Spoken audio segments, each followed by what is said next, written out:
Ел жаңалықтарына ораламыз. Елімізде көліктерді жеңілдікпен автонесиелеу бағдарламасы іске қосылды. Енді Қазақстанда жасалған көліктердің 55 түрін 7,5% алуға болады. Тұтынушылар үшін бүгін бұл қуанышты хабар болғанымен, сарапшылар мұндай жеңілдіктерден отандық өндіріс дами қояды дегенге сенбейді. Толығырақ Сымбат Ғалымбекұлы баяндайды. Бүгін Дастан Әубәкіров үшін қуанышты күн. Себебі ол жаңа көлік алу үшін ұзақ уақыт қаражат жинаған. Алғашқыда Ресейге де бармақ болыпты. Енді міне төменгі пайызбен берілетін автонесиені естіп, су жаңа автокөлік алмақшы. Мен осы автокөлікті айдағаныма 7 жыл болды. Жаңа автокөлік алсам ба деп банктерді аралағам. Пайыздар 15 пен 20% арасында болды. Ол енді қымбаттау, оған жағдайым жетпеді. Сол естіп атырмын, 3 пен 7% арасында қазір беріп атыр деп. Ол мен үшін жақсы жаңалық. Енді бұйыртса, ертең бүрсігіні банктерге барып, сол пайызбен алсам ба деген ойым бар.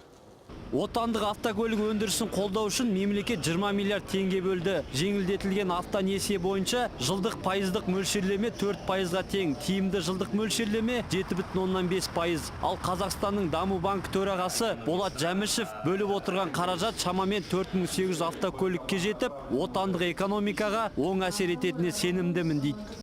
Эта программа принята. Бұл бағдарлама ауқымды және оның тиімді тұстары көп. Мұндай бағдарламалар шет елдерде бар. Ең бастысы Қазақстанда құрастырылған автокөліктерді сатып алуға мүмкіндік туып, одан тұтынушылар жеңеді. Тұтынушы қолдайтын бұл ақша қазынаға қайтарылады. Яғни отандық экономикаға бұл бастама оң әсерін береді.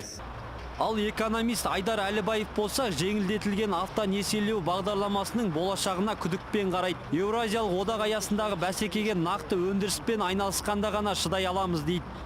Поддержка, если ее на самом деле оказывать, ее надо делать не так.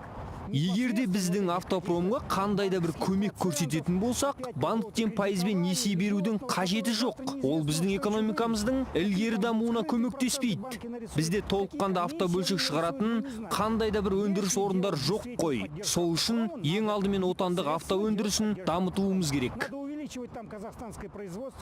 Қазір елімізде 3,5 миллионнан астам жеңіл автокөлік тіркелген. Соның тек 12% ғана 7 жыл бұрын зауыттан шыққан. Қазақ үкіметі 2019 жылы ай сайын 190 мың көлікті шығаратынын, ал 2020 жылы Ресейге 100 мың көлік сатамыз деп жоспарлаған еді. Алайда соңғы 2 айдың өзінде елімізге Ресейден 50 мың арзан көлік кіріп, өзіміздің автодилерлердің жайы қиындады. Енді қазір экспорттан бұрын автонесиелеу бағдарламасы арқылы отандық өндірісті сақтап қалу мәселесі алдыңғы орынға шығып отыр.